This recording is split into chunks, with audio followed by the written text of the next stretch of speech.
restrooms. They'll be through these double doors and straight down to your right. And you don't have to raise your hand, just get up and leave. My name is Patrick Raftery. I'm currently Vice President of Clearwater Neighborhoods Coalition. I am the interim president of Clearwater Neighborhoods Coalition because our president, Jared Leone, is running for a council seat. Tonight we'll be asking questions that have been submitted to us by people in advance. We got 68 questions in advance. I have narrowed those down to 23. We will not be able to ask all of them, but they are outstanding questions, trust me. We are then going to take some questions from the audience at 8 p.m. for about a half an hour. And we have many questions from the audience, but we won't be able to ask for about half a dozen of them. We will eliminate duplicates or questions that are just too much to consider the candidates to respond. They will have 1 minute to respond. So we don't want a heavy, detailed analysis. We want to understand their positions on critical issues to us. We want to understand something about them as well. So that's how we will, that's how we will proceed. First of all, I want to tell you about Clearwater Neighborhoods Coalition. We are a coalition of neighborhood associations, HOAs, and individual members who advocate on behalf of neighborhoods. Everybody says that neighborhoods are the strength of Clearwater, and we are trying to maintain that strength. We also work with the city to make sure they understand that message and they maintain our neighborhoods as well. And that's when sometimes it gets rather interesting as we deal with the city, as you can all appreciate. We do have membership applications in the back. I'd like to encourage you to consider joining us. You can join as an individual. You can join as an individual wanting to form an HOA or a neighborhood association in your neighborhood, and you can come to our meetings. We have great educational type meetings from city staff coming to us. It's a wonderful opportunity to advocate on behalf of your neighborhood. So please consider that. Applications are in the back. I'd like to thank the CNC staff to help put this together tonight. We had, our greeter was Mary Ellen at the front door handing out the agendas. Bill Johnson, Karen Wamby went through those 68 questions we got originally, narrowed them down to the best, and then we put them together for the first questions to come to the candidates. Cheryl Acton is going to be the timekeeper, a bit on that just in a moment. And then Chelsea Gerd is our secretary who took care of sending out some social media announcements about us. And we do have an advisor in the form of Karen Cunningham who has assisted us as we put this together. One thing I'd like to acknowledge that maybe some of you don't realize because it was a long time ago, but we are graced with the presence of a former mayor of Clearwater from long ago. Rita Garvey is here tonight.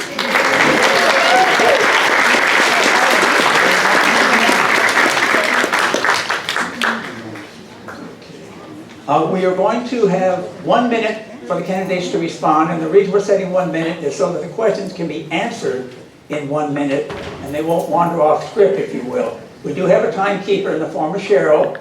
She does have signs for 30 seconds, 15 seconds, stop.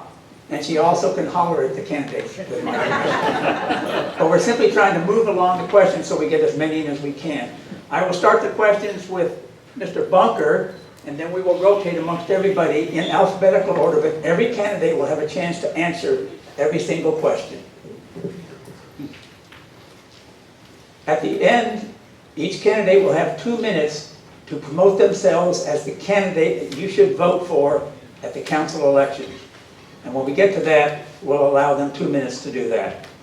I want to thank every one of you for attending tonight, taking the time to come and see these candidates, listen to them, gather the information, and make intelligent choices of who you want to represent Clearwater for the next council term. So with that, I think we will turn to the candidates themselves and ask them to take a minute to introduce themselves. Their name and the position they're holding now would be adequate. We don't need to know your ancestry. So Mark, if you would start, please. All right, do we have a mic for this? Sorry. Should be good to go. Hello? Yeah. Okay, there we go. Hi, I'm Mark Bunker, and I was on the council from 2020 to 2024. It was a wonderful experience, and I learned quite a lot from doing it. I am originally from the mythical land of Oshkosh, Wisconsin, and I was on the radio for several years in the Midwest. I moved out to LA, was acting in film and TV, things like that, and I went into TV news at a certain point, back in 2002. Spent 10 years in TV news helping people with stories about the community. And I'm delighted to be here. Thank you.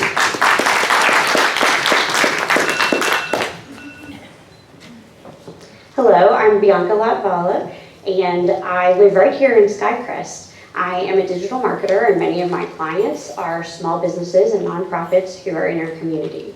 I myself have served the community through volunteer leadership and through nonprofit organizations. I am also the chair currently of the new city committee, Community Resilience and Leisure Services. It's a mouthful. And I am the chair of that committee currently. I believe in service above self. That is the dedication I bring to everything I do. And I strongly believe that Clearwater should be a city that leads and not follows. And if my name does sound familiar, I would like to remind you that the opinions of the husband are not always a reflection of the views of household management. So I hope you'll take advantage of this evening to get to know me.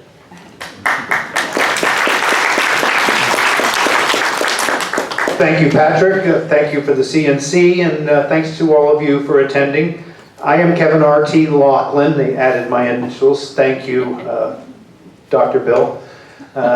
Tonight, I intend on solving all of Clearwater's problems in 1 minute or less. But I will be available to speak to you afterwards. I think, Patrick, we've got the place till midnight. Is that about right? When I put my name forward just 2 months ago, I vowed to be the person that people could talk to learn your concerns. We know a lot of the issues, but we also know that we have to find the direction to solve them, and I think I have those answers.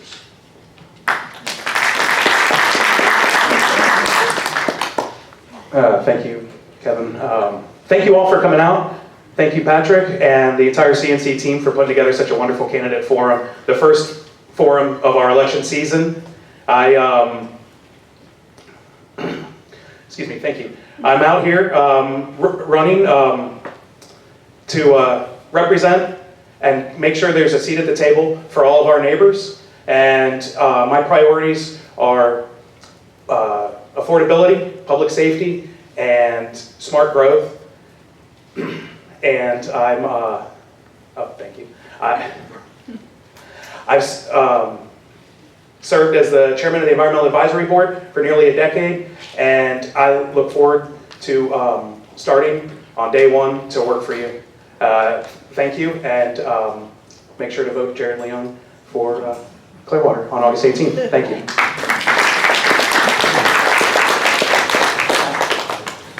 Hello, everybody.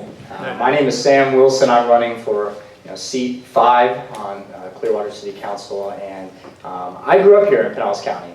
I grew up in Clearwater. My family lives in Safety Harbor, and I think I'm the only one in my race who grew up in Clearwater and grew up in this area. So I know the issues on what Clearwater is facing. I know that Clearwater needs a fresh perspective to come into City Hall and to solve the problems that are going on in our city. And I really believe that I bring the experience. I've spent the past couple of years working as a congressional staffer for a member of Congress. I think my experience will speak for itself, that I have worked through many problems throughout our district to provide millions of dollars back to the city of Clearwater through many federal appropriations. I've been part of that process, and I'm going to bring that leadership and that expertise in the issues to Clearwater City Council, and I would really support you all if you guys could help me out and vote for it.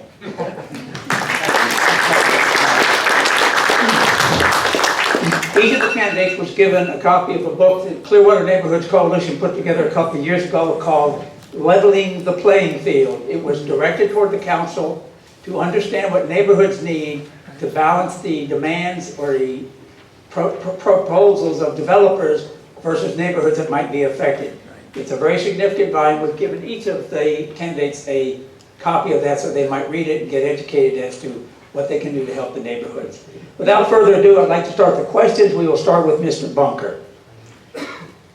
What experiences, professional or personal, have prepared you to make complex decisions that may shape Clearwater for decades?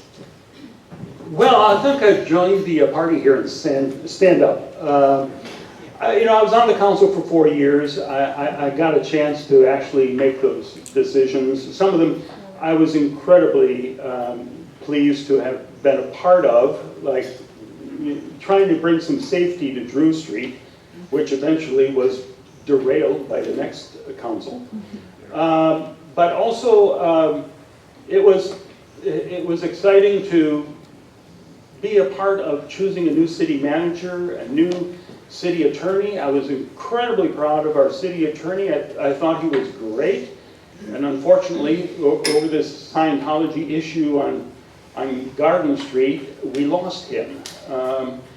We also, I think, we hired a city manager who was troublesome. And I tried to warn people at the open meeting when we were doing interviews, if you pick this guy, he could be trouble, and he was.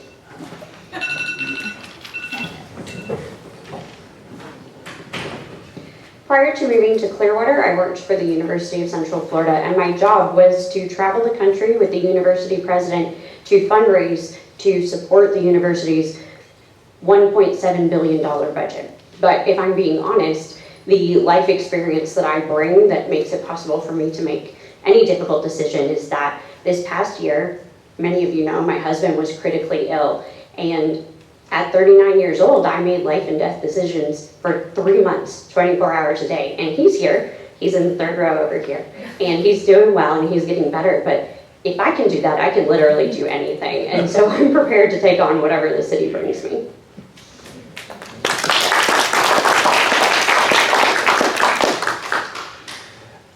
I retired as an industrial safety trainer, teaching people how to work at height without killing themselves.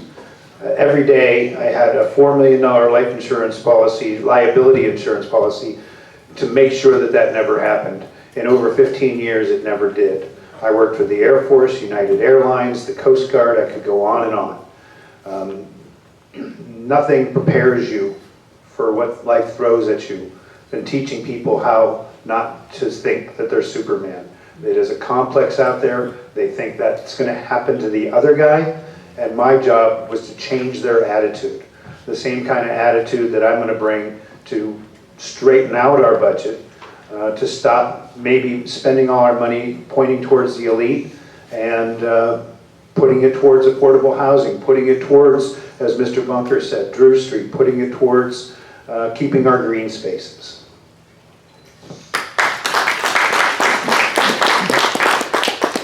Thank you.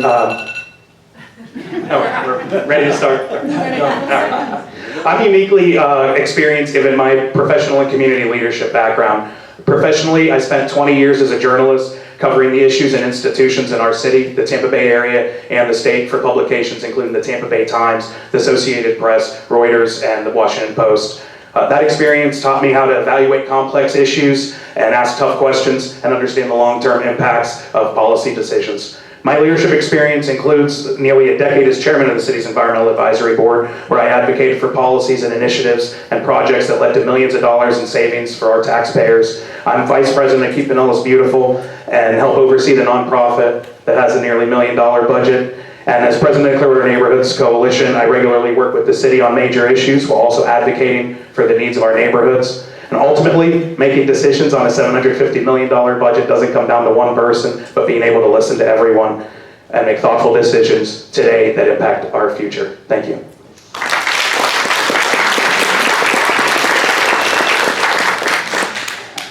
Yeah, so, when we're talking about a $750 million budget, I think it's important to know that fiscal responsibility is important when we're talking about a budget that large. We need council members who are fiscally responsible and do not want to overspend or even consider things that would exceed tens of millions of dollars or a $90 million city hall, which we've seen in the past. So I think we need that sound leadership who's going to bring the fiscal responsibility to City Hall to take on the issues. In my experience working in the federal government, I've seen time and time again how the federal government has overspent. We all know that. We all know how the federal government works. But I've been able to see it on an inside basis on how making sound fiscally responsible decisions matter.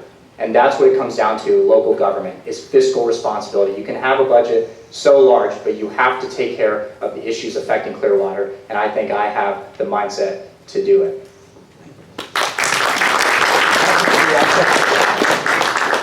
Question number 2 will go to Bianca. Begin with Bianca. Council work is a significant workload. What is your understanding of that workload, and how will you balance that public service workload with your current responsibilities, personally or professionally? As I mentioned in my introduction, I am strongly guided by the principle of service above self, and I understand that council is much more than 20 hours, and I'm prepared to give it whatever I have to give. And I do have a professional career outside of running for Clearwater City Council, but thankfully I have the flexibility to be able to pick and choose how many clients and how many hours I work. And so I'm able to work that around what will be my main priority, which is City Council.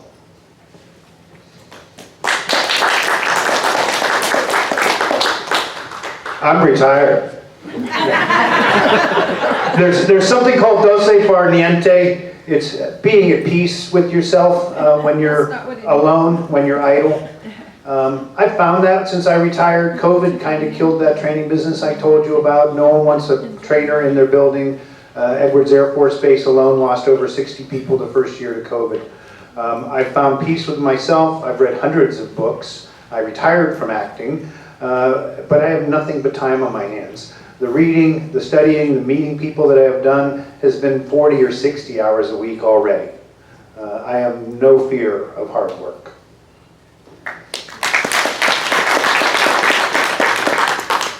Thank you. I understand that serving on our city council is more than just attending a handful of meetings every month. It requires preparation, community engagement, responsiveness, and a significant investment of time outside of the public meetings. Fortunately, that level of commitment is nothing new to me. Today, I serve as president of the Clearwater Neighborhoods Coalition, while on absence. I'm vice president of Keep Pinellas Beautiful, and president of my neighborhood association, the Spring Branch Neighborhood Association, on a leave of absence as well. But these roles have already required me to balance my public meetings, constituent concerns, policy decisions, and community initiatives while maintaining my professional responsibilities. And I view public service as a commitment, not a title. I expect a seamless transition from engaged community leader to your next council member. Thank you. Yeah, so I've had the pleasure of serving Clearwater residents for many years now, coming up on 4 years now, and residents throughout the entirety of Pinellas County, and I'm super excited to put in the work. You know, I bring a lot of energy. Certainly with the position that I have in my daytime job, I'm able to balance whatever that this job will inquire, and I'm super excited to get to work for the city that I love and the city that, you know, my wife and I want to bring children into this world and raise children in this city, and I couldn't think of a better opportunity to get started now and make decisions that will affect my generation and my kids' generation.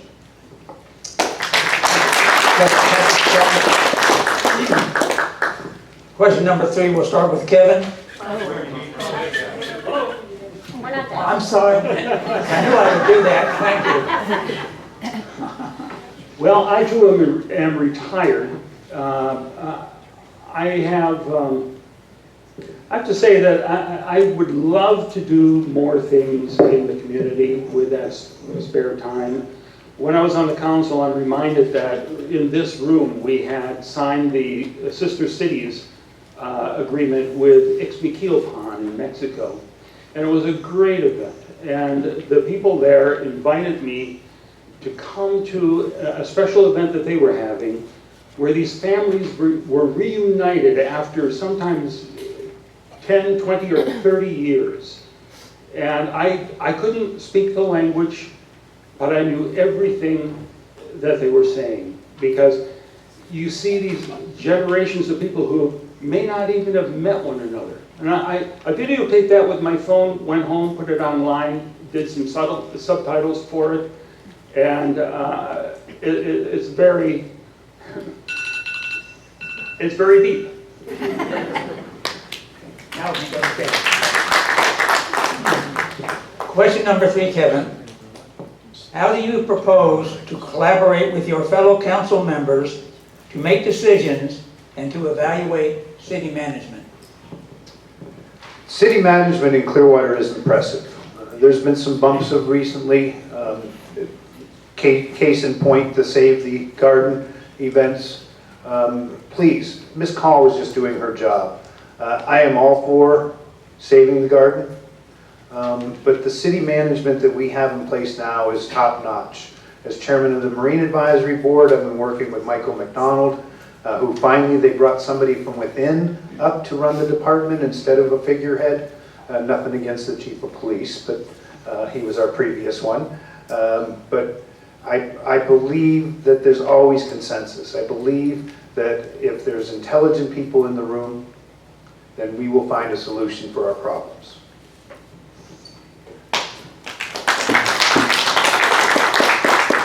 Thank you. And thank you for the question, Patrick. I look forward to working with other council members when elected August 18th. The best way to understand expectations and make evaluations is to have open conversations. And I would propose a special work session to focus on city dashboards that track various metrics and city departments' expectations and what criteria do we want to use as we evaluate success. And I think going through that process is the best way to try to figure out what your expectations are if you're going to evaluate the accomplishments of our city's management. Thank you.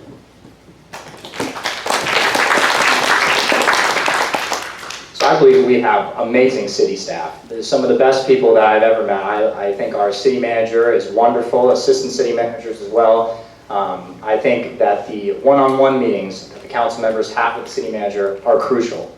They are so crucial because it allows the council members to tell the city manager what their priorities are. And the city manager can talk to the rest of the council members, and we can find a coalition together of solving problems. And that's what we have to do, especially in the sunshine.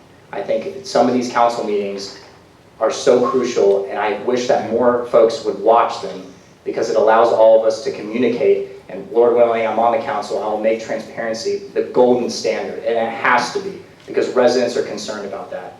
And I think transparency is the overarching theme of all these questions probably tonight because there's a lot of information that is lacking. So.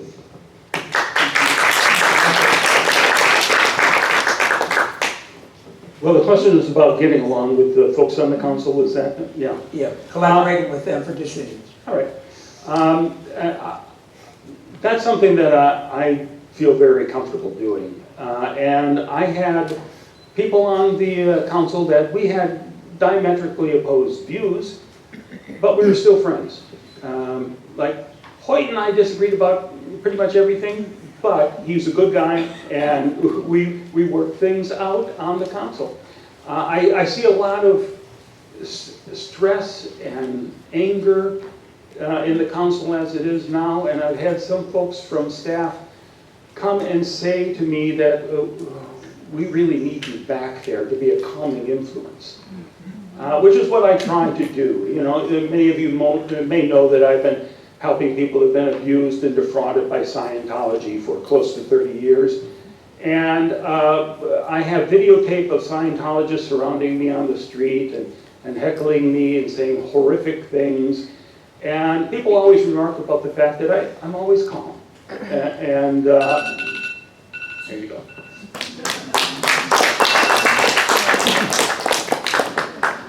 One of my strongest leadership skills is that I can collaborate and find common ground with just about anyone. And I think that that is going to be the most valuable skill that I can bring to Clearwater City Council. I am a bridge builder, and I'd also like to point out that many of you have seen me before be that person, where I take the two sides who are arguing and I find that road forward for them. And I think that there have been a lot of issues, there's been a lot of major issues that will probably even happen before I get there, where they need someone who can build consensus amongst the group of them. I also think that this is an important time to point out that they also need the balance in the form of having at least one female voice present on the council.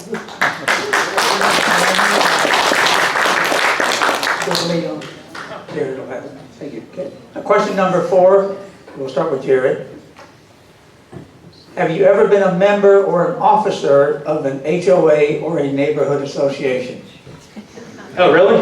This one for me? I guess we all have to answer all the same questions, right? So, Yes, you do. all right. Yes, as you may know, I serve as president of the Clearwater Neighborhoods Coalition. I also, and our coalition, which I don't think you mentioned, we represent about 25 neighborhood associations and 35,000 homeowners throughout the city. I also serve as president of the Spring Branch Neighborhood Association, which I formed with some of my neighbors in 2018, and we've done a lot of tremendous work in our community, in our neighborhood, and removing 6,500 pounds of trash and getting $1.5 million investment from the city for State Street Park. I recommend you all go out and check it out. Thank you.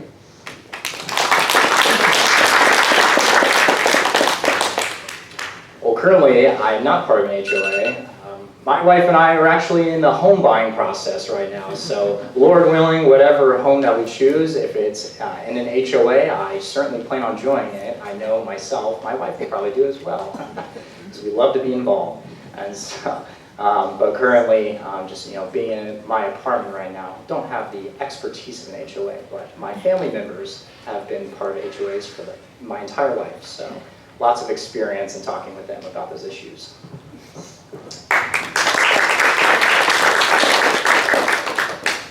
I've never been a part of an HOA, but I have been the guy that everyone goes to in our apartment complex. I live at the Lexington Club. It's a huge 55-plus place.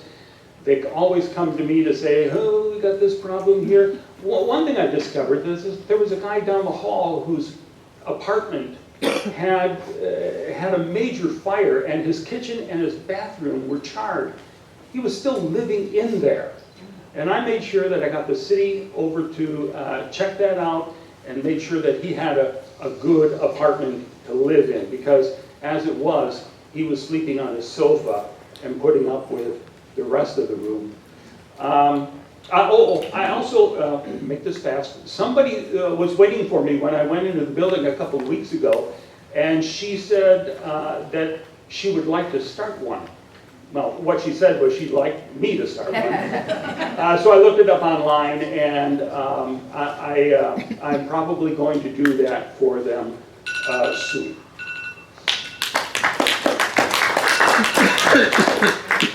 As I mentioned, I live here in Skycrest, and I do attend our association meetings when my schedule allows. But I am a board member of the Rotary Club of Clearwater, and that has afforded me to serve many neighborhoods throughout our city, and not just my own. And it's brought me excellent leadership experience and the ability to work with all ages, all abilities, all needs. I have never lived in a community where they had an HOA or even a neighborhood group. I believe Del Oro does, but technically we're not part of Del Oro where I live, the tiny little part. But I did live in Bel Air for 13 years. They're an HOA with a police force, and they enforce the laws. I have a story, but it would take me more than 1 minute to tell you, so ask me about it later when the police knock at your door to tell you in another 20 hours you will be violating the law. That's what I picture an HOA being, but I know they do good. I know the neighborhood coalitions do good. And the wonderful presentations that they hold over at the CNC meetings, you should really attend. We learned about homelessness at the last one. We learned about these electric bikes at the last one. They're terribly informative.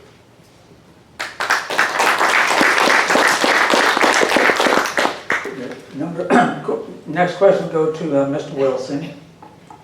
Have you ever served on a citizen advisory board, and what led you to do that? Well, currently I serve on the Clearwater Housing Authority, and I was just appointed by the mayor to do that back in November, and it was a great honor to be able to do that. And I wanted to because I think housing is a very, I would say, it's a very underused issue that I think a lot of people don't know too much about, and a lot of people don't put too much focus on. I think we have a lot of workforce housing issues in Clearwater. Especially I've met with the CEO of Baycare Hospital, and he expressed that there are workforce housing issues with a lot of their people that are in their residency trying to find homes, trying to find places to live while they're there for the couple of years that they're serving. So I think the work that we do on the housing board is very important. I serve with a lot of great individuals, and although I'm new to it, I'm excited to remain on there and to get to work and to find solutions and make sure that the properties that these people are living in are clean and they're safe, and it's enjoyable for them to raise their families.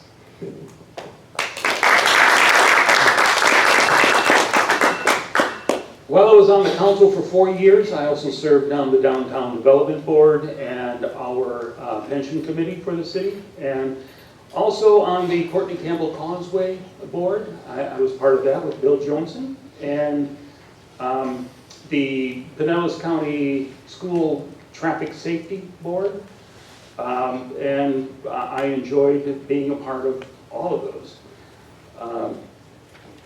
And it was wonderful to have a chance to have an impact in all of these situations. The pension board, you hear these stories, especially from police officers that or firefighters that have gone through these most horrific situations, and it's amazing what the people who work for the city of Clearwater do and achieve, and I was happy to support all of them. And for the, okay.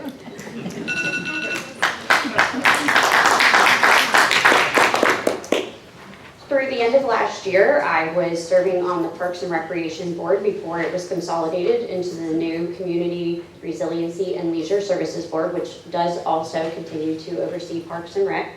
The reason I was motivated to join is that I use our parks and I love playing tennis, and it is a very expensive hobby in Clearwater, whereas in Largo, it's only $5 for a 2-hour session to play with other people. So that was my main motivation, but there's been so many other things that I've learned about while serving on that committee, and I'm very excited now to be on this consolidated committee because it is intended to make the most of staff time and just be advisory. And I love reading, and I think that our environment is what is going to keep tourism coming to Clearwater and keeping us thriving. So I'm excited about our new board.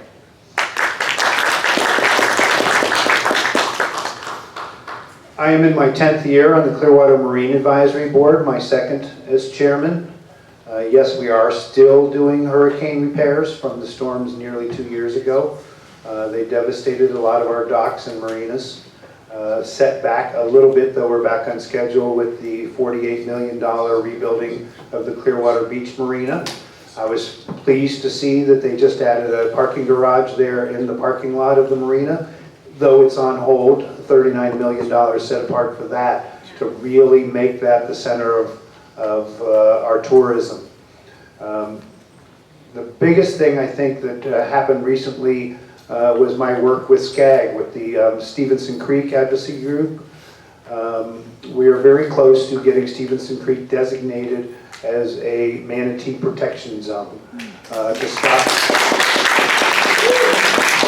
stop the boats from flying up and down there in that narrow channel and hurting them. Over 200 calves, or 200 manatees, over 20 calves were sighted there this year. Thank you for whoever asked this question. This is a good one, and it got me thinking a little bit while I was waiting for my turn to answer, because it was a long time ago that I first started serving on the city's Environmental Advisory Board, and it was before I started on that board in, and you'll hear about this a lot, my time spent as a chairman of the Environmental Advisory Board, and I haven't mentioned yet either all the work I did with raising guide dog puppies and training. But 12 years ago, I started raising guide dog puppies and training for Southeastern Guide Dogs. And while I was doing that, I decided to become a member of Clearwater Citizen Academy. And I graduated Citizen Academy in 2015. And after graduating Citizen Academy, and I'm raising another guide dog, I said, what's next? and there was an opening on the Clearwater Environmental Advisory Board, and I took an opportunity there and ran with it and served as chairman and was voted as chairman for almost 10 years on that board. It led to a number of changes throughout our city for benefit for all. Thank you.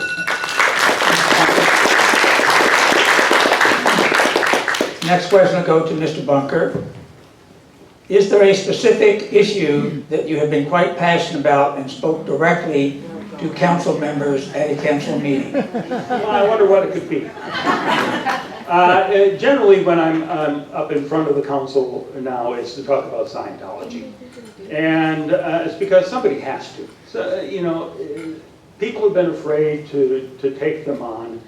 That's why I ran for office, and, you know, while I was on the council, it was my mantra that whatever deal we do with Miscavige, and I was open to a deal, he had to go first. And now he's going first. So the things that are being done now that are being proposed, like the Evo movie theater, I'm fine with that. I'm happy. My concern in the future would be if he actually turns the entire downtown into his downtown, what kind of micromanaging will he be doing? And I think it's important for somebody on the council to understand how he operates.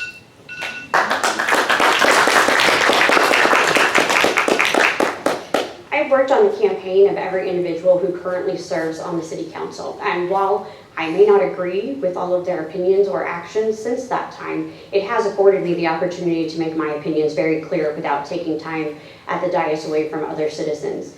And in this past year, I've made it very clear where I want them to stand on two very important issues regarding the Church of Scientology, and that is Save the Garden and the use of the downtown property that's about to become available at the courthouse. And I was not afraid to tell the church that I would not support Save the Garden, and I also wasn't afraid when one of my endorsers recently threatened to pull their endorsement for me because they did not want me to publicly support the Save the Garden initiative. And so those are the consequences I'm willing to take, but I think that this is a very important issue that we need more voices on.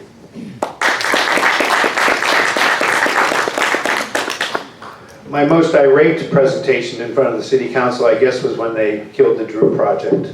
I live at the other end of Drew, so anytime I go to downtown, anytime I go to the beach, I take Drew. I drive at 40 miles an hour and they pass me like I'm standing still. The people walking on the sidewalks walk and look over their shoulders. I spoke recently in support of not killing the project for the armory in North Greenwood, but I spoke out of a way the council handled it, the way it seemed like it was sprung on the residents, and the way maybe that the owner of Mamma Mia's, or I'm sorry, Yo Mama's, wonderful guy, industrious guy. He started a business in the same little storage facility on US 19 that I started my first business 33 years ago. But he didn't seem to know anybody in the audience, anybody from the community, that he was taking advantage of the CRA there.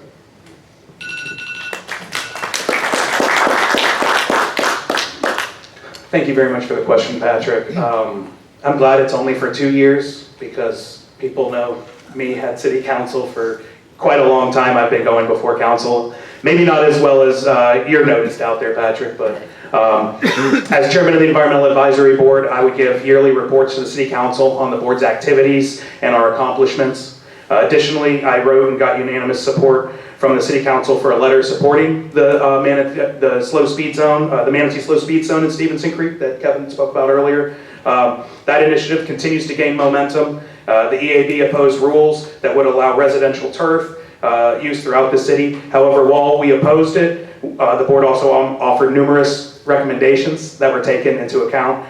in the wording of the ordinance. On EAB, I also urge city leaders to improve our community rating score from a 5 to a 2. And as president of the Clearwater Neighborhoods Coalition, I wrote letters supporting the city's Adopt a Drain initiative, helping the city secure grant funding for that program.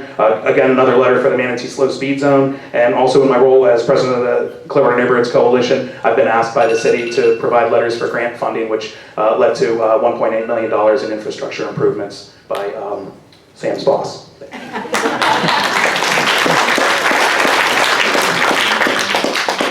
So ever since the storms hit in 2024, I've been nagging the council members over the past year, talking about stormwater. Stormwater, especially on our North Beach, where we have seen such issues. And so I'm sure all of you all saw a couple weeks ago, not by me, but my boss secured $1.7 million in stormwater repairs for that North Beach area in Clearwater. And so that's the conversations I'm having on the back end, on my professional side, but there's a lot of issues, whether it be Duke Energy or talking about the 17 surplus county properties going up, that, talking about them, nagging them, calling them at 1 a.m. to get the scoop on them. So, my relationship is very personal with most of the council members, and I'm very happy about that because I can pick up the phone, call, and text them about whatever I need an answer on, and I do that almost every single day. So.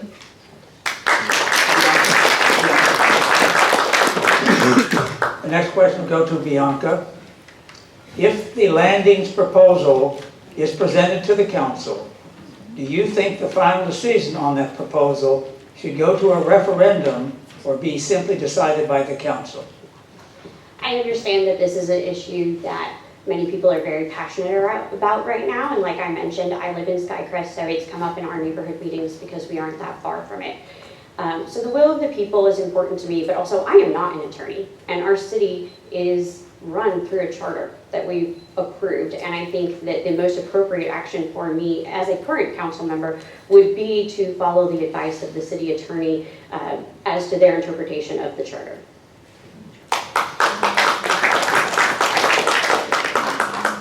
As many of you know, I spent days and days talking to people in the parking lot of the landings. I met the golfers, I met the neighbors, I met passerbys who just had no clue, that this was happening. When I attended the original presentation, a question was brought up about the microplastics of the artificial turf. The answer was, it's got a 15-year warranty. I wanted to stand up and say, is this your first day in Florida? Because microplastics are going to deteriorate instantly. It's the highest point in Clearwater. That's why the airport's there. To put it up against the airport, to put those lights, to put stadiums in, to put loudspeakers in. Someone should talk to the neighbors there. Somebody should talk to the golfers, as I did, and find out that there are passionate people that think this is the worst idea in the world and more thievery of our green space. Yep.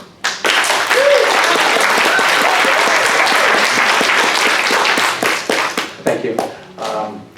I'm no attorney, but I stayed at a Holiday Inn last night. No. I did read the city charter, though, and according to the charter, the proposed change should go to a referendum. However, as a council member, I would take the option to decline the project as an unsolicited bid, and that is an option that we have as part of the unsolicited bid process. I would then seek a public process, including open house events and other opportunities for public comment, and for us to move forward with the best use of the landing space that way. And too often, our public comment is treated as a box to check rather than a process to guide decision making. And so residents deserve a seat at the table from the very beginning, not as an afterthought after projects are already in the works. The city should determine its future, not developers. Thank you.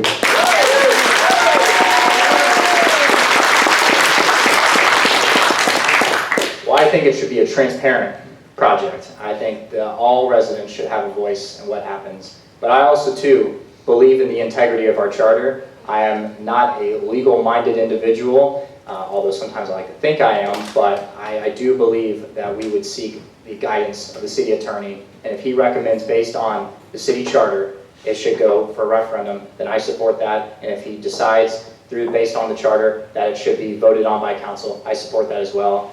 I trust our city leaders who have better legal minds than myself, so thank you.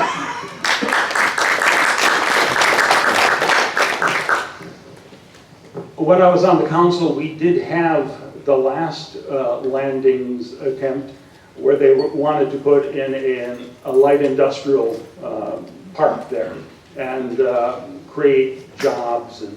And that one had to go to the people because they were changing the use of the land from recreational to light industrial. Right. So the city was forced to put that on the ballot. I'm not sure that that's the case this time, but you looked into this probably more deeply than I did. Because it seems like it's going from recreation to recreation. And to me, it seems like the city is going to try to fight that.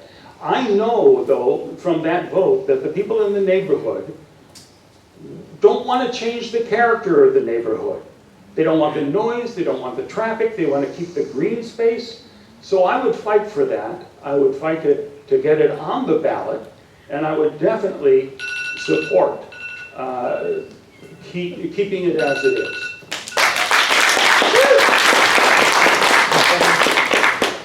The next question goes to Kevin. Do you support the sale or the lease of the 17 downtown properties declared surplus by the county, and why would you make that choice? They're going to sell it to the city of Clearwater. We're going to let the county council, I believe 2 members, one's here, 2 members are actually from Clearwater.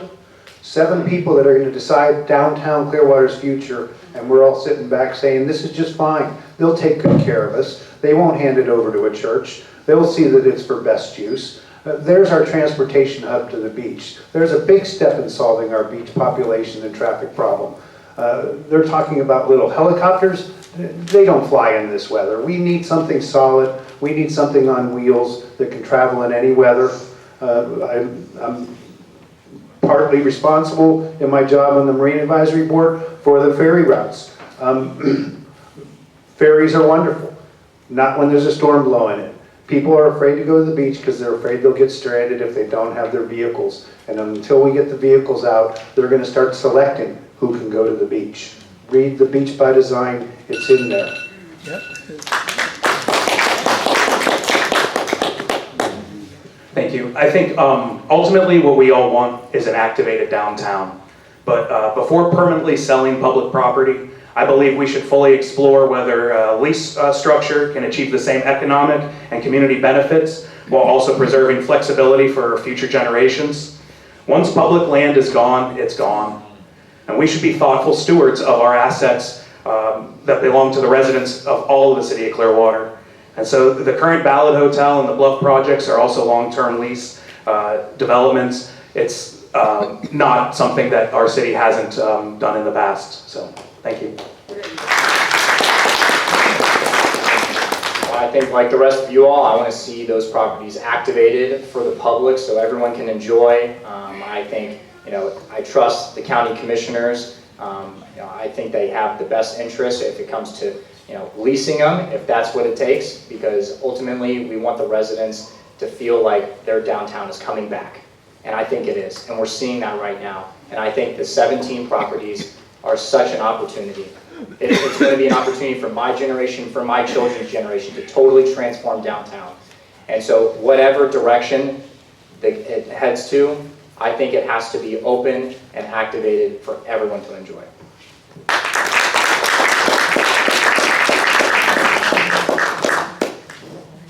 While I was on the council, we made some great strides in redeveloping downtown despite Scientology.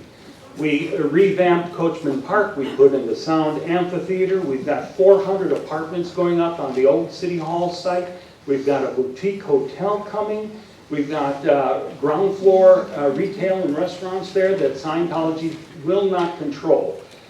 When I was in City Hall, it was imperative that the city would have say over what happens to those county properties. We need those properties to have the footprint that we need to develop despite Scientology.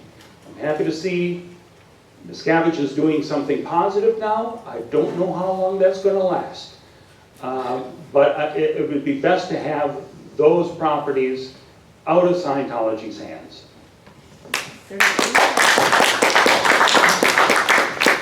I ideally would support the lease of this property, but I'm also a practical individual. So if a combination of lease and sale with strong deed restrictions, so there is not a second generation buyer and it requires them to develop them, I would be okay with the necessity of the county needing some of that money to develop their new hub. But ideally, it would be a combination with a 100-year lease. This is a project I have been actively working on, and I have confidence in the direction that this is going. Some of the largest developers in the world want access to that property. And not only is the county property available, but there are property that belong to the city that could also be thrown into that. And so I think something that's important to point out is that the issue of Scientology does not exist to the majority of the commissioners, and I know this because I've spoken to them about it personally.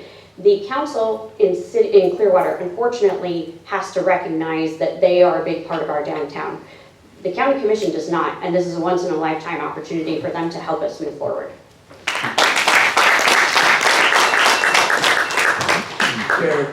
Jared will get the next question. Next question goes to Jared. As a council member, would you support an initiative for the city attorney to have on his staff or an outside retainer an ombudsman legally representing residents opposed to a development proposal? Thank you for the question. If you're not familiar with the Leveling the Playing Field report, I suggest you take some time to read it.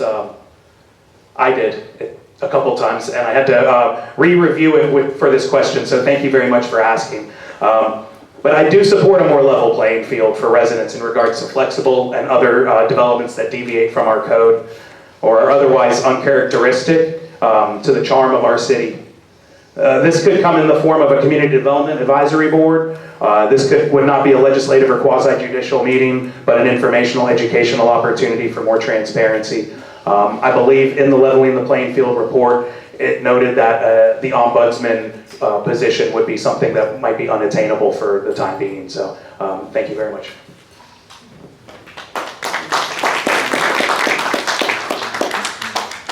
Again, I would certainly want to defer to the city attorney to give us the proper advice for having an ombudsman. I don't know a situation off the top of my head that would require one as of right now, but I would heavily lean on the city attorney and proper city staff for that.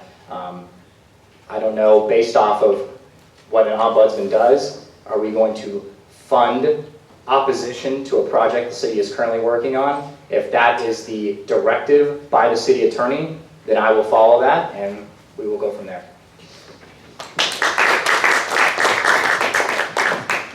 You brought this to us when I was on the council, and we didn't go for an ombudsman at the time. My worry was the city's going to pay our legal department to fight the person we're paying, but there are options. I like the idea of maybe having somebody on retainer, so it's not a permanent job, but whenever a situation comes up, we can have somebody working for the citizens to fight for their side. I think the real problem, though, is most of the times you feel blindsided. You don't learn about these major projects until after it's too late. And I think that's the real situation that we have to take care of. We have to have better communication. We have to make sure you're involved from the very get-go.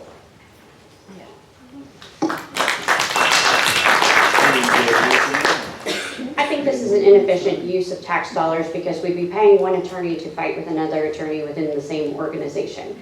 I think that it's perfectly fine for the city to be able to hire outside experts, outside legal counsel when they feel like they need additional opinions on issues that they're discussing. I also think that in the last year, we've seen that the citizens are perfectly capable of making anything happen that they want to make happen, and that includes hiring an attorney to represent their interests.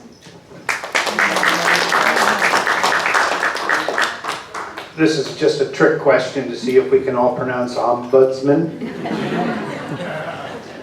It's a very tough word. how many of you feel that you as citizens need an attorney to represent you against what's going on at City Hall? Show of hands. That's what they're asking here. Do we need our own representation to go up when we feel that recreation of the landings, membership recreation, is that still recreation? The kids in that neighborhood aren't going to be invited over to the soccer fields. Okay, that's where maybe somebody could step in and say, you're neglecting your citizens here. You're turning a green space into a private club. And they want to do it on our backs. We're the ones that are going to be giving up all this, waiting to see if it's a success and we actually do see tax revenue, or it'll be a field like Airco or one of those other golf courses that have disappeared. It's our last affordable golf course. The next question will go to Mr. Wilson. The Garden Street and other streets vacancy request will go before council on the June 4th meeting this Thursday. Should that decision go to a referendum to the residents of Clearwater, or should it simply be decided by the council members? I think we would have to see the legal precedent for it again. I'm not a legal-minded individual, but I would think the city attorney will give correct guidance on that. Also, too, I think this is such a hot-button issue that I think the people should probably speak on that issue. I think it's caused a lot of issues. There's other vacation requests that have been made as well. We can take those one at a time, but I think this is the biggest one that people seem to be most interested in. I think the other two, to my knowledge, I don't believe those should go to referendum, but if this one does, based off of what the city attorney advises, and ultimately, we're going to find out on Thursday after the first reading. So it wouldn't make any sense for me to speculate what the city council should do, as we're going to find out in a couple days.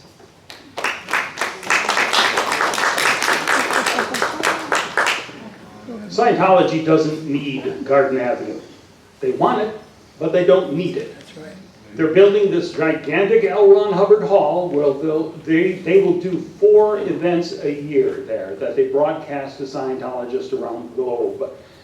On those nights, they can get an event permit and shut off the street, but the rest of the time, we should have it open for emergency vehicles and citizens who want to continue to use it. They can still have the hall, they can still have the L. Ron Hubbard Park, which is going to be a horrific thing for the gateway to our downtown. But it pains me that the city is not taking the Save the Garden petitions seriously enough. I think it's a remarkable achievement that everybody did to gather those signatures. And I'm hoping that the ACLU, with their court case, will be able to rectify some of this. I ideally would like to see us in a position where we have a council who is taking the will of the people seriously in this situation. But given my comments earlier about the fact that I had an endorser threaten to pull my endorsement if I ever publicly supported Save the Garden, that's kind of where I'm standing on it. And so that endorsement is up for grabs. But after tonight, I'm willing to stand up for that because this is a very important issue and it's hard to ignore the over 8,000 people who signed that petition. Why were you pointing at me, Deanna?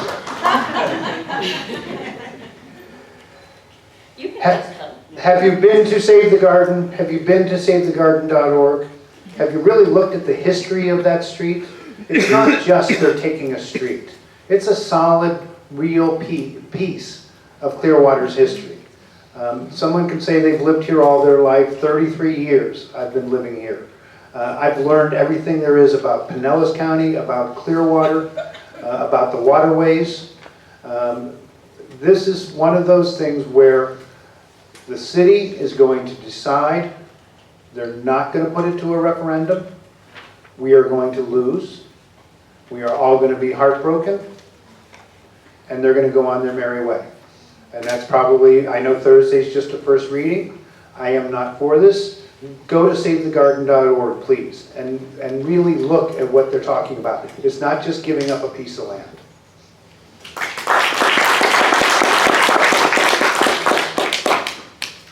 It's unfortunate that what would typically be a routine administrative process, like a road vacation, has become such a flashpoint for our city. I think the larger conversation that we've been having as a community extends beyond Garden Avenue. We've seen similar concerns around projects such as the landings, Clearwater Armory, and other proposals involving public assets and public spaces. As a general principle, public space should remain public whenever possible. And if the public is being asked to give up a public asset in perpetuity, residents should have a meaningful voice in that decision, and the community should be more than fairly compensated for what is being lost.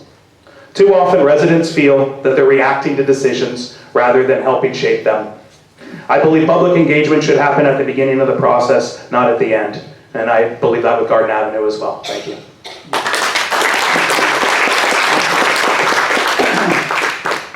The next question will go to Mr. Bunker.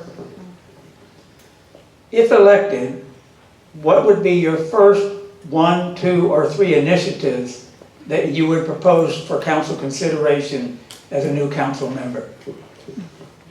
Well, I tell you, I would put the landings question, referendum or not, up there. And also, I was very happy in my first term that we were able to change the charter so that Clearwater can now have ADUs. And that's leading to this wonderful shipping containers mall in North Greenwood. I think there's a lot of opportunities for things like that.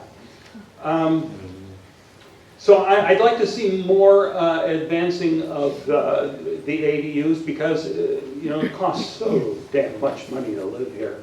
We have to find some cheaper alternatives. Also, there was, let's see, another one I wanted to mention.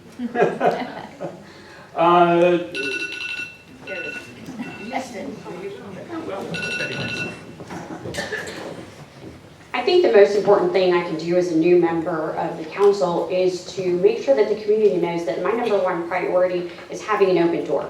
I have never met someone that I wasn't able to find common ground with, and I encourage all of you that if I'm elected, you take advantage of that policy, even if you think that I will disagree with you, because I am a very reasonable person, and I am open to working towards the issues that you find important. I would meet with my opponent and see what were the issues that he wanted to prioritize. I think the most important thing that I can do first is to take my job seriously as a representation of the people.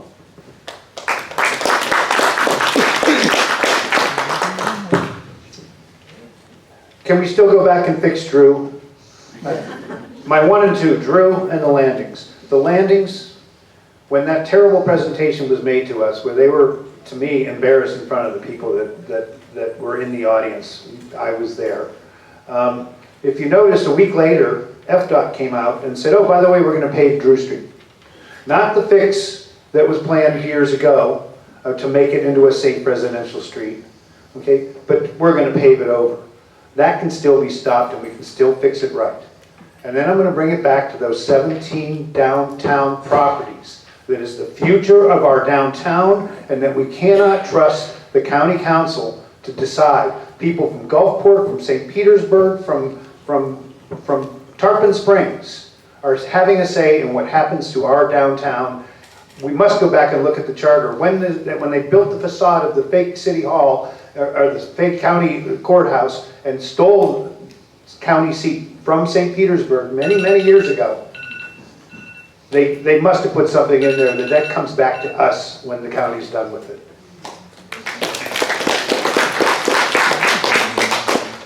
Thank you for this thoughtful question. I took some time thinking about it, and you know, I'm running to represent neighbors and make sure that we have a seat at the table. And so for me, 3 of the actionable items are things that I've been hearing in our community. And I agree with you, Kevin. Drew Street is one of those things that I hear about. The slow speed signs that have already been approved by FDOT for the plan, the 2-year later plan that we have now for us for Drew Street, those slower speed signs are available and ready now. So residents have been asking for safety improvements. The project is expected to start by the end of the year. Let's put those signs in now and start getting some slower speeds on Drew Street now. I'd also initiate a public process to ensure that we as a city chart our future regarding the landings and not developers. And I'd also like to get an update on and move forward on initiatives regarding the city's community adaptation plan. This report was first developed in 2017, and it's an action plan for the city's vulnerability assessment and includes ways to make the city more resilient.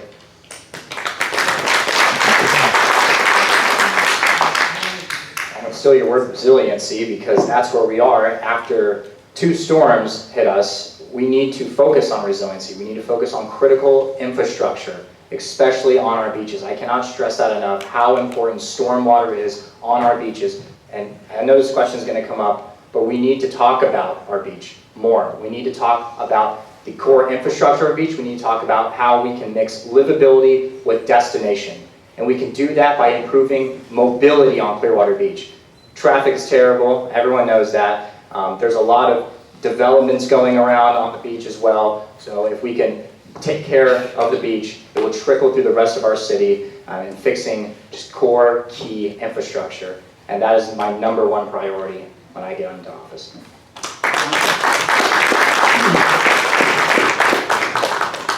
We are now into Final Jeopardy. This is the last question. It'll come from the advanced questions that we got for the candidates, and then I will switch to questions that came from the audience members. And this one is for Bianca to start. Beach by Design was created in 1991 and has been very effective with bringing growth and development to Clearwater Beach. In your opinion, as a council member, do you think it should continue, or do you think we are now entering into a phase of overdevelopment on the beach with the attendant traffic problems being increased? I think Beach by Design served its initial purpose, but it was created quite a long time ago. And I think that it's important as a city to make sure that things that we put in place continue to serve us the best. And you cannot make any further decisions about the beach without first measuring what the impacts will be. We've all tried to go down there during spring break, so we understand that traffic will be a major impact of any future designs. So I think that everything should be open for discussion, and I think maybe it's just time to review that.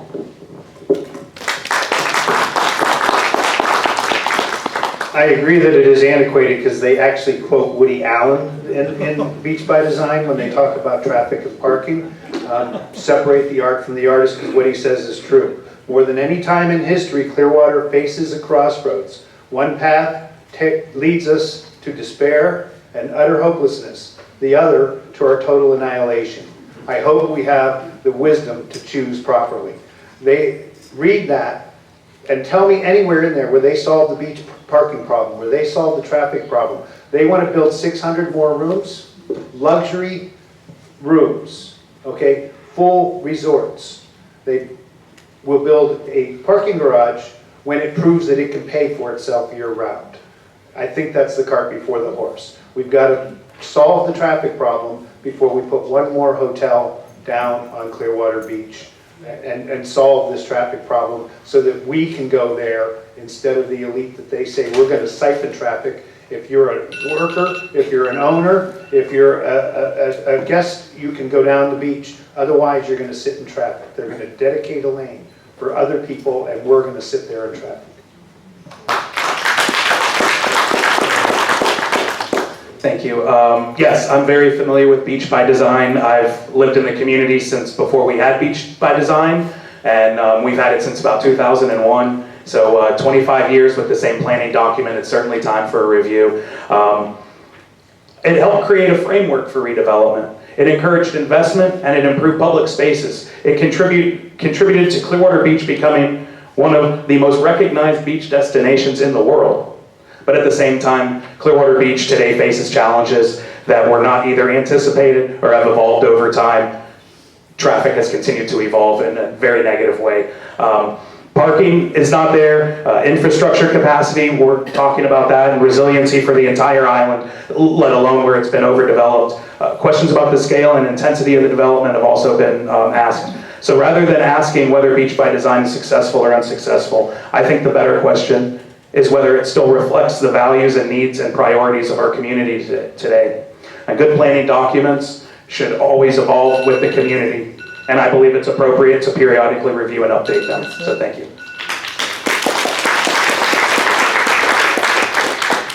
So I think Beach by Design has certainly served its purpose, but I think it needs to be adapted through the times that we're in now. If we look at the beach even 15 years ago, back when I was a kid, it is totally different than how it is now.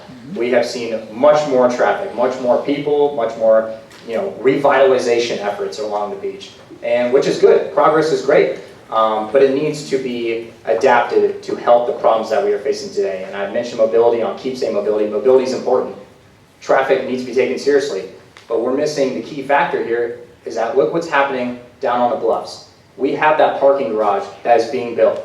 And once that is going to be built, I think more people will be inclined to park downtown and take the ferry over, increase the use of the ferry onto the beach, and I think that will mitigate some of the traffic that we're seeing over the bridge, and it will improve the overall mobility of the beach. Thank you.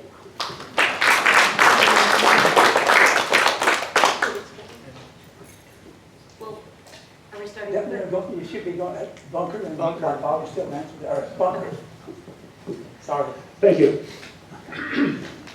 So when I was on the council, we had a lot of issues from folks reaching out to us with problems with parking, and that was one that I tried hard to do something about. There are businesses down there that can't keep employees because of the parking. I mean, it's bad enough that people can't afford to live on the beach and work on the beach, but people were buying a monthly parking pass for one of our garages, and then the garage would be full, so they'd have to pay for parking elsewhere again. And I thought, that's just not right. And we couldn't find a solution. Another person drove me through the entire neighborhood and was pointing out, that's an Airbnb, that's an Airbnb. They purchased that apartment, they took that house. All of these are Airbnbs. And we need to be working more for the folks who make this livable. And that will be the end of the second part of the questions that came from outside the event. Now we're going to move, if you don't mind, without a break, to the council, a question to the candidates from the audience. And the first one go to Mr. Laughlin.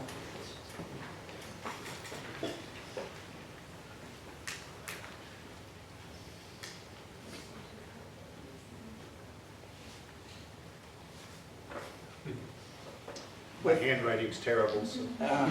Then the eyes are good too, so. Anyway, US 19 corridor has many buildings, many stories high.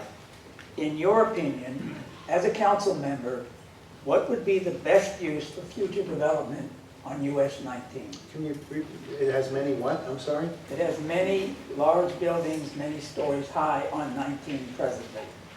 If you are a council member, how would you approach further development on US 19? I'd rather have them on US 19 than anywhere else in town, blocking the view. We do need to keep expanding. The US 19 corridor has made great improvements over the years.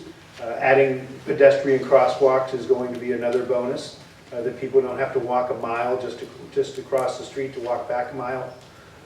I think we need the businesses. I think that has to be looked at as our industrial area. I don't think there's any way around it. I think that alleviates them building on Gulf to Bay, building, God forbid, on Drew Street, or building in our downtown where they're going to block our view. Downtown should be an attraction. It shouldn't be where our industry is. I think there's other things that can be done as far as expanding industry to Greenwood, to North Greenwood. But US 19, again, I'm retired. I don't have to commute anymore. Like you, maybe you schedule your transportation not to go with the traffic. But it is what it is. Thank you for the question, whoever asked this from the audience. So many years ago, I think it was almost 15 years ago, the city undertook a process to change the way development worked along US 19 corridor. I covered this when I was a reporter covering the city. And some of those plans and changes in policy that was implemented at that time we're seeing with a lot of the large apartment complexes that have sprung up along US 19. The idea was to put more of our intense development along that corridor. But what we're seeing now happen is something that Sam has already brought up in terms of mobility. And the concerns that we're seeing now after these developments have gone in is that they're in and out developments and there's not connectivity to the rest of the surrounding traffic network. So I think if we're looking at US 19, the best future use of development there is to, again, make sure that the transportation in and around that area is more connected. Well, I would also say it needs to be more connected, but if we have those off of Drew Street and off of 19 across from Big Hair Ballpark, that entire lot is going to be under transformation soon by the Phillies, and so that's going to add to more traffic. And of course, I take 19 south every single day down to Seminole, and there's apartment buildings flying up left and right, and it's going to cause more traffic, more commuters, more people driving north, south, all up and down 19. And then if 19's too crowded, they're going to try and get off and go down Gulf to Bay, go down Drew. And so it's going to become too congested. But I think we have to talk about mobility. I'll keep saying mobility, making sure that residents can find their way around the city without too much influx. And that word that we used earlier, density. Too much density along 19 is probably not the best for that good work-life balance. And once again, I mentioned earlier, mixing that livability with destination. Clearwater.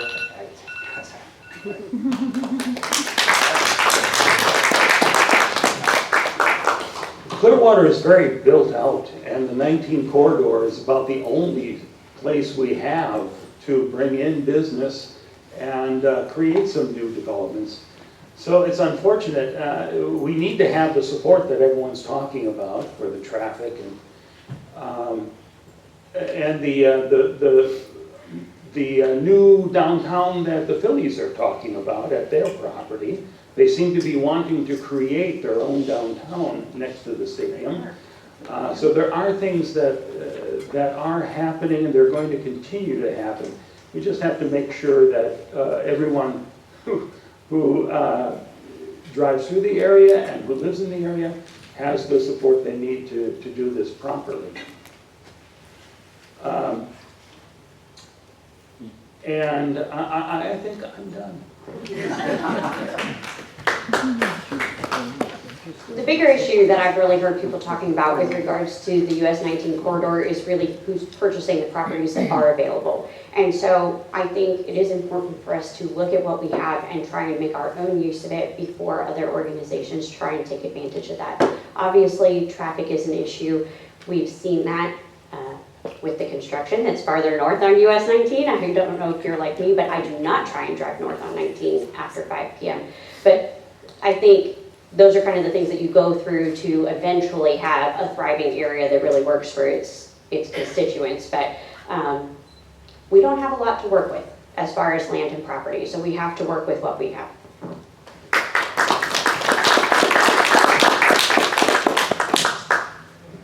Next question will go to Mr. Leon. Okay. Accessory dwelling units, ADUs, were enacted by Clearwater in 2024.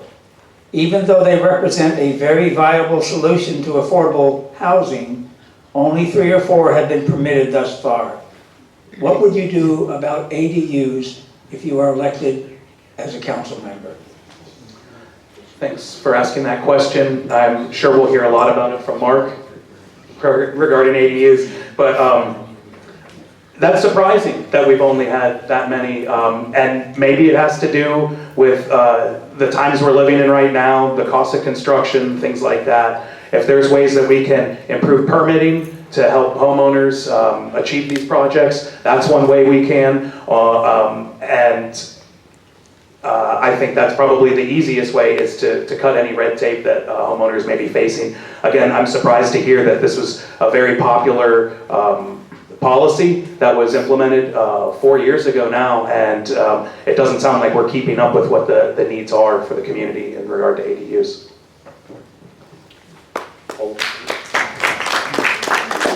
We certainly have to find ways to serve our residents and provide that kind of housing opportunities for them. Like Jared said, there's a lot of red tape, a lot of regulation, a lot of random bureaucracy in the city that goes on. So I think we ultimately have to take a stronger look at that as city council members, have honest discussions, and be able to provide for the residents and take the input from them as well, and ultimately create the city that they want. And hopefully the council members can deliver for them. Thank you.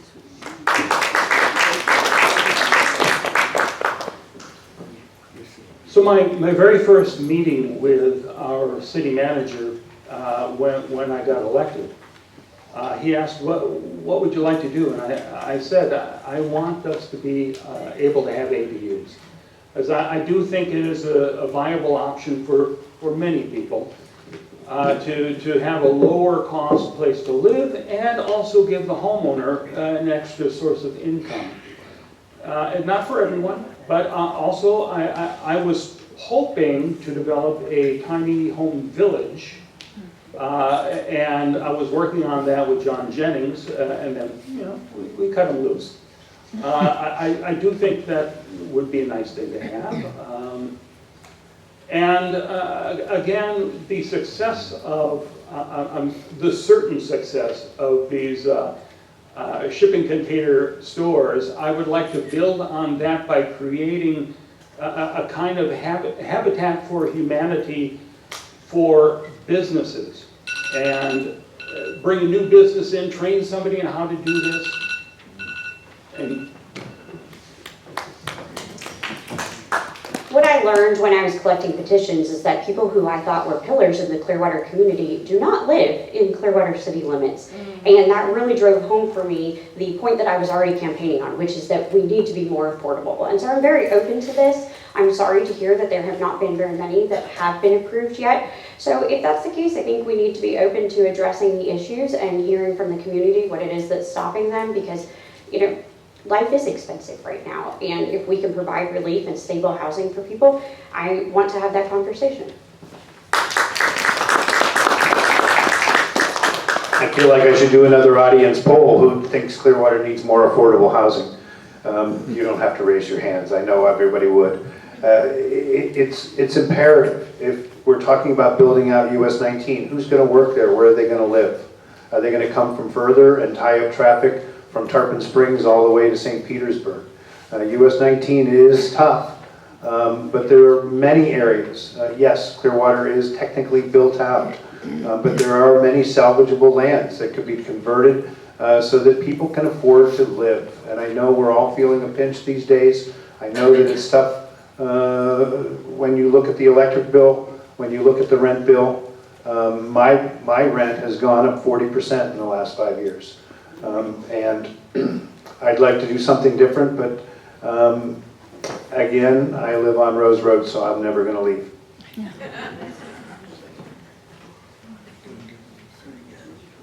Yes, you read it. Next question will go to Mr. Wilson.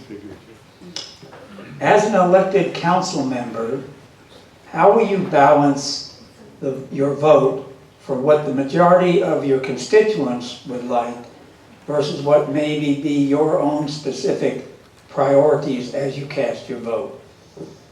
Well, I don't think you should be running for your own self-interest. I think you should be running to serve the residents who elected you, and with that comes transparency. With that comes is open and honest dialogue with the residents. I intend for people to email me, to call me, to text me, to voice their concerns, to tell me how can I do my job better. Because if I'm not told how I can do my job better, then I'm just going to keep doing it the way I think I should be doing, which it's not how it's supposed to be. It's supposed to be, how do you want me to serve on your behalf? How do you want me to take on the issues that you deem are important? And so I think the public input is the most crucial thing when you're serving, because you have to serve the residents who elected you, not yourself. Thank you.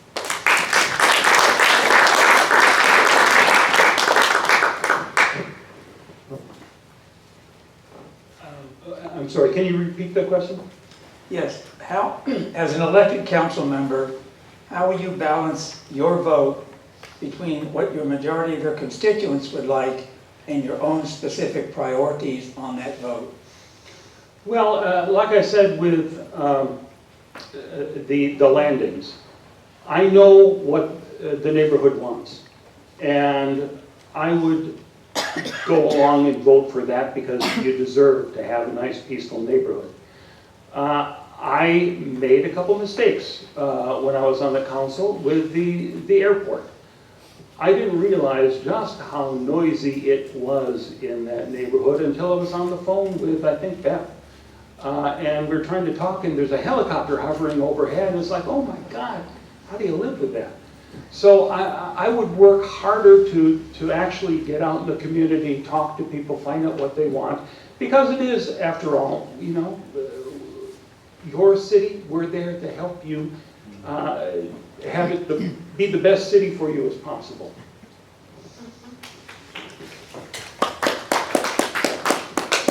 My priority will be to listen to the people because my job is to work for the people who have elected me.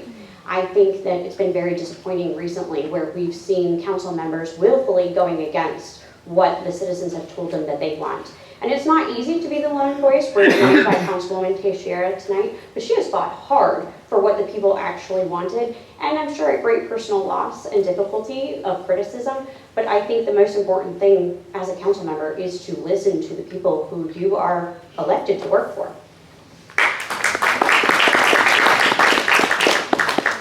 As the low-dollar candidate in this contest, because I did get in late, I am not going to win unless I have a constituency behind me. I need your vote, and that's because you and I believe in the same things. I've spoken on a number of subjects tonight, and I think most of you can see if you disagree with me, then maybe you're going to vote for someone else. But if you agree with me, you know that I'm going to go there and I'm going to stand your ground and fight for you and see that I live up to the vote that you gave me.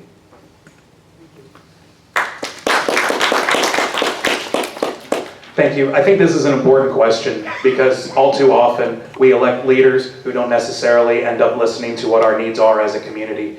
That's why I'm running. I'm running to represent every single one of you here tonight.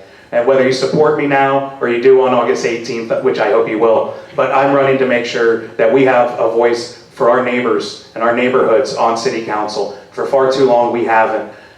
And if you've paid attention for any amount of time in Clearwater, you know that I've led a city board for the last decade, and during that time, I've listened to what people come to our meetings and say. I've listened to the emails that I get from our residents, and I've adapted, and we've brought forth different policy and initiatives that have saved the taxpayers millions of dollars because of listening to what we want. Thank you.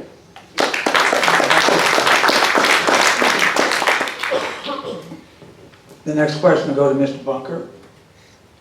Downtown development is finally moving forward after decades of limited activity, largely through private investment.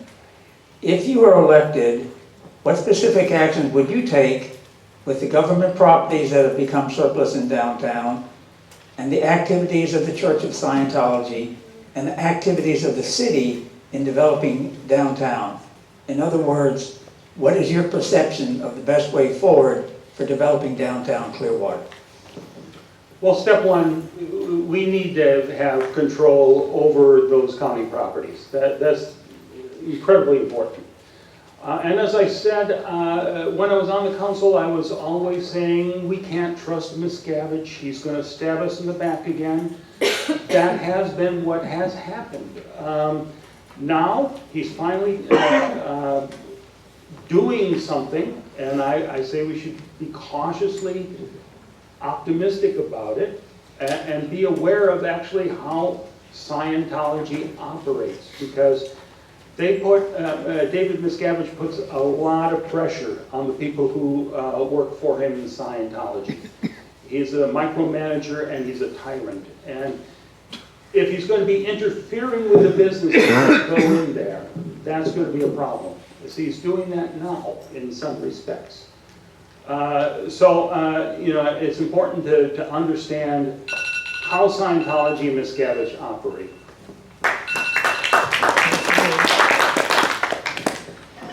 Earlier this evening, we discussed how a very important issue about downtown is about to come before council. And the general consensus is that everyone is very concerned what the outcome of that will be. And so my thought that I want to pose to you is, if you can't trust them to listen to you about vacating a road, why would you trust them to take over such a large, life-changing opportunity in downtown? I think we need to do everything possible to make downtown a place where people want to live, work, and play. And until we have a reason not to trust the plans that are being developed, I think that we need to be open to the ideas, because at the end of the day, we have to have a thriving downtown to have a thriving city. I would also like to point out that I do think that this is the long game, but when the only available properties are not left to individuals or members of the church or the church themselves, I think it's going to bring everyone to the table, and I hope that that will bring change over time. Did anyone else watch that work session the other day where Scientology came in and explained what they were doing to all our buildings? Told us. I've got everybody voting now. August 18th, yes, please vote yes. They sat there for 2 hours and told you the color of the bricks they were using, the quality of the mortar they were doing, the wonderful job they did restoring the clock. They never said a word and denied the council the privilege of having their question answered. What are you going to do with it? When are you going to activate it? When is there going to be a store in there that collects tax revenue for our city? When is that going to be a real street, or is it going to sit empty like so many other buildings that Scientology has bought, dressed up, and then let sit empty and generate no revenue for the city? Our downtown's never going to come back if we keep letting that happen. I don't know that we can stop them. They're already in construction phases. They're already pulling permits. I believe they tore down their theater site before they even had a construction fence up, because they wanted it done before that meeting to impress you that they are actually doing it, and I don't think they are.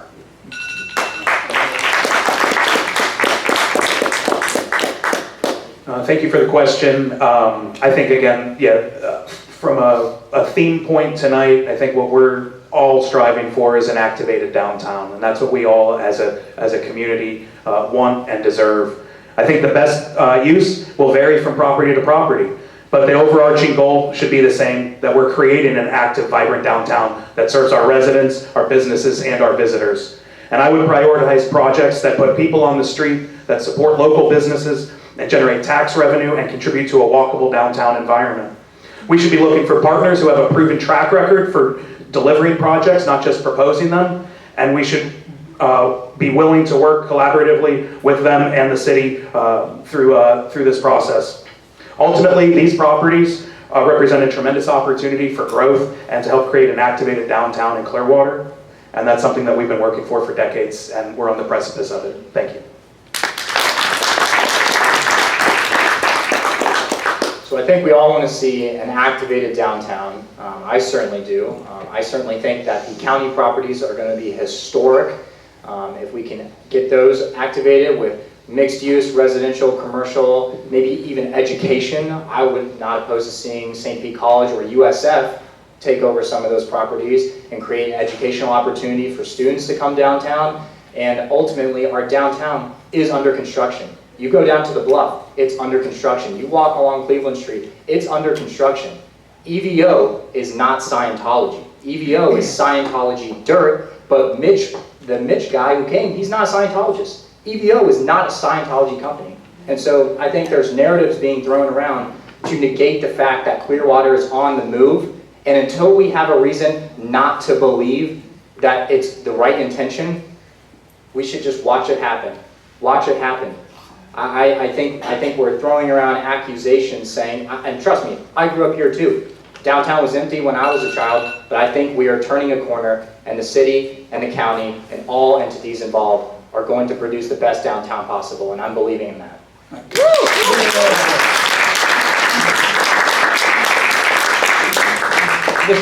This will be the final question for this evening, and we'll start with Bianca.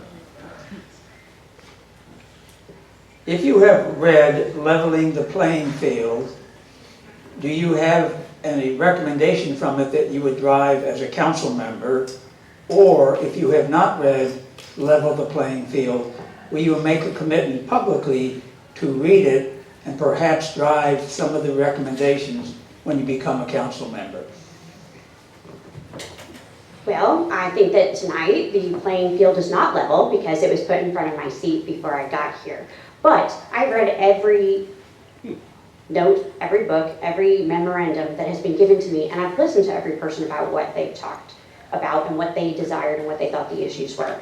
My impression is that this is about what the future of development in Clearwater should look like. And I think that development should be thoughtful. We have very little space left available, and I think that we need to be intentional. So I will read the materials provided. I just didn't have the opportunity before this evening. I just read it. I also just had it handed to me today. Thank you, Patrick. Land use has been the majority of what we've talked about here. Whether it's out at the beach and the overdevelopment there, whether we're building the right things downtown, whether they ever will be occupied and bring us a tax base, whether it's along US 19. Pinellas County as a whole is pretty much considered a built-out county. There is virtually no unused land. Everything must be repurposed. So every time one of these comes up, there are going to be people that say, no, not my beloved, but we've got to move forward. If it's for the best of the city and the citizens, then we should do it. If it's against what we want, if it takes away our green spaces, then I'm against it.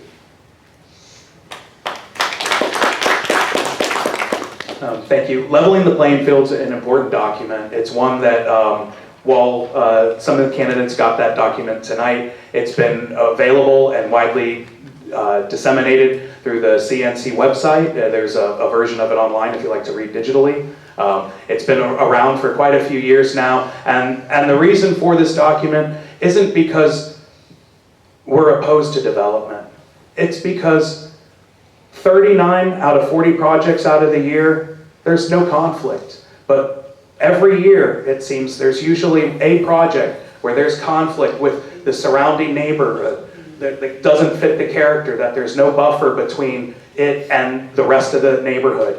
And what we need to do is look at not just these individual projects, but overall how we go through our process for approving projects to make sure that we can 100% of our projects have no conflict with our neighbors and our neighborhoods. Thank you.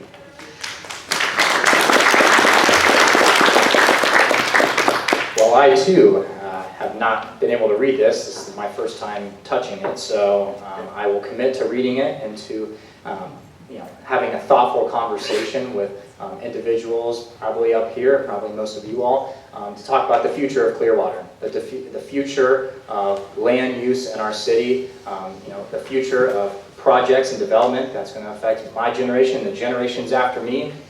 And I'm just so grateful to be even in the position to even consider reading it and talking about it with all of you all.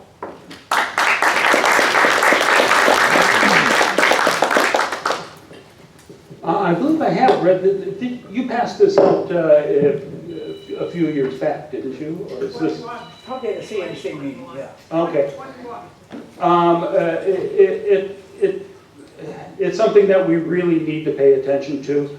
I know the CNC are a wonderful group that's really trying to get the city to understand how important it is to listen to the citizens.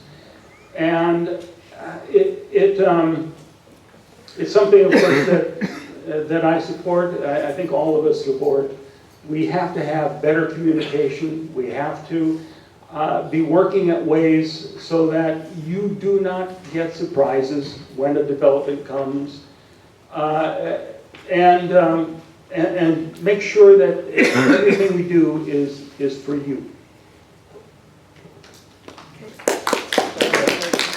That will conclude the question and answer period. And I must say to each of you, there was no intention by giving you this book tonight to be a trick question to you. We just wanted to make sure that if you had read it, did you have an idea? If you haven't read it, we are simply suggesting that you read it and give it some thought and thoughtful conversation as Mr. Wilson has suggested. Now we'll go to the final event, which is each of you, beginning with Mr. Laughlin, to take a full 2 minutes to explain to this audience and anybody that is listening why he should be elected to the council seat he's running for. Thank you very much. Thank you, Patrick. No insult was meant on your book. As you see that I try to inject a little wit and a little humor into almost everything we do, no matter how serious the subject matter is. What I've seen in Clearwater elections, in these city council elections, 3 years ago, one group was taking credit for winning all 3 seats. More money was spent on that election per seat than ever before. We're seeing the same thing now. We're seeing large amounts of dollars come to candidates. And to be truthful, the real thing that drove me to this, that they cannot just buy 1 more seat, 2 more seats. The council already has been 5-0, 5-0, 5-0 on everything that's come before them. Take the landings. I think you know where Jared and I are in that position with the mayor abstaining. Now it's a 2-2 vote and we kill it if they don't push it through before we're elected. These are the kind of things that really make elections matter. Even if, say, we do win and it's 3-2, we're going to fight and we're going to try to persuade. I don't know that there's anyone on the council after it changes over that is persuadable to keep building, building, building, and worrying about traffic, worrying about recreation, worrying about the common people, worrying about affordable housing until it's too late. Okay? We need to address the real problems of housing, of recreation, keeping our green spaces, curing the traffic to the beach, getting control of those 17 properties. The county has said we are going to maximize our property, our profit on those properties. So do you think they really care what's going to happen to us? No. Right. Thank you. Thank you. My legs almost fell asleep sitting so long. Thank you all for coming out here tonight and spending a couple hours with us. I hope you learn more about me and my vision for the future of Clearwater. When we started this campaign, I heard from residents across the city, whether it's in Del Oro Groves, or the Clearwater Beach, or Countryside, or North Greenwood neighborhood. And what I keep hearing from residents is that they want a government that's accessible, transparent, and listens to them. I ran a city board for nearly 10 years. I listened to residents, I advocated for policies and initiatives that saved the city millions of dollars, and you as taxpayers. I'm ready to get to work on day one. I've been endorsed by the National Organization for Women, and if you want a better Clearwater, vote Jared Leone on August 18th. Thank you very much.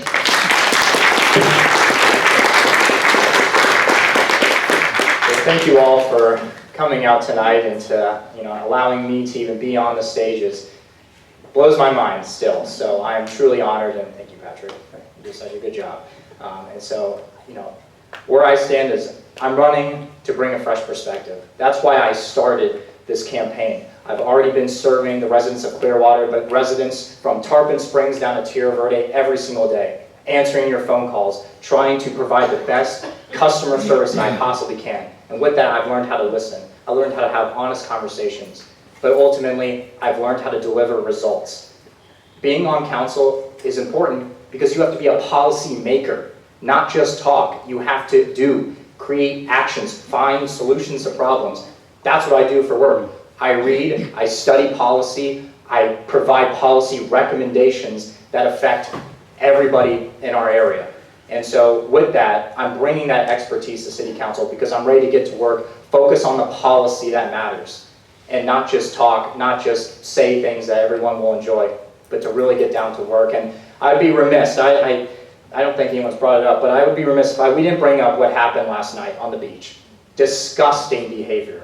And I think public safety is one of my #1 priorities. And I'm proud to have the endorsement of our Sheriff Galtier. I'm proud to have the endorsements of both the PBA and the FOP. And just today, I was endorsed by the firefighter union.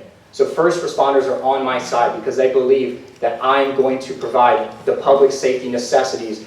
Public safety is the backbone of our neighborhoods. If our neighborhoods aren't safe, we're not safe. And so I'm bringing that experience, the expertise, the willingness to serve, and most of all, I'm bringing the energy. I'm going to work my tail off every single day that I'm elected. And I hope you all can trust me to do that, so thank you so much.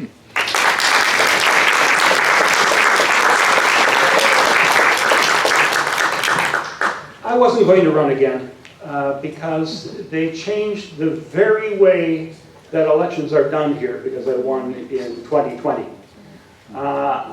There were 5 of us in the race, and I won the most of the 5. It was less than 50%. And Hoyt Hamilton, who again I like, said we can't let that happen. We have to have runoffs. And no one should take office without more than 50%. And I said to Hoyt, well, you know, I would have preferred to run unopposed as you had done in the past.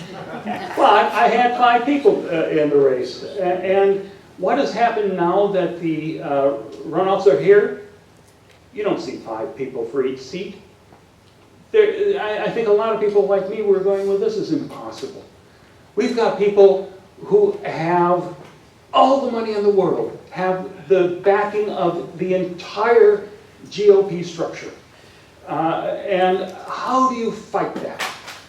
Well, I got to say it's important to try. I've been called a one-trick pony. I believe I'm more than that. I've been working for the people, helping people through my work in journalism, through my work helping people who've been abused by Scientology, and that was the purpose of being on the council as well, to help the people of Clearwater. I got to say that we're looking at a council that may be permanently one party, and I'm worried about that. Yes. We had somebody on the council now who said, hey, let's change Court Street to Charlie Kirk Way. And the chamber was filled with angry citizens. Angry. And we have another candidate who was at the same Charlie Kirk runs and visiting with the same Scientologists. So that's why I have to give it another shot.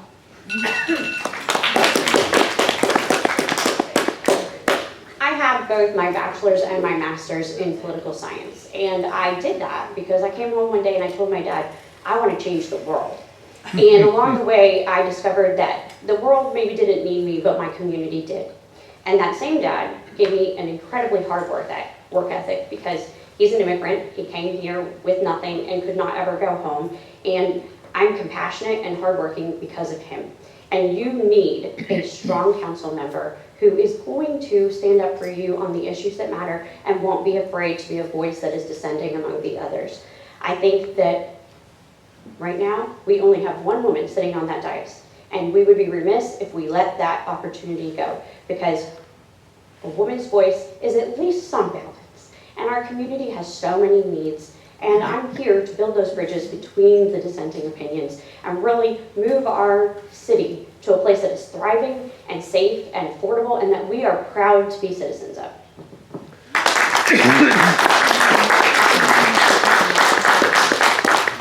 I want to thank each of you candidates for taking the time to run, which is a significant effort, and to appear at our event tonight and to answer our questions honestly and truthfully.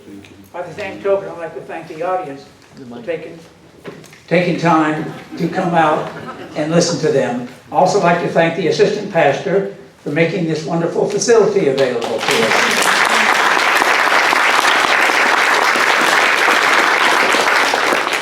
As a final reminder to everyone, voter registration for this election will close on the 20th of July. Make sure you are registered to vote.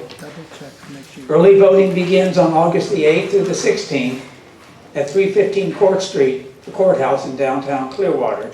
And the actual election itself is August the 18th.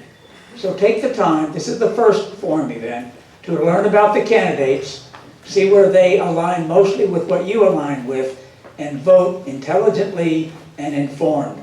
Thank you very much for coming tonight. This is the end of the event.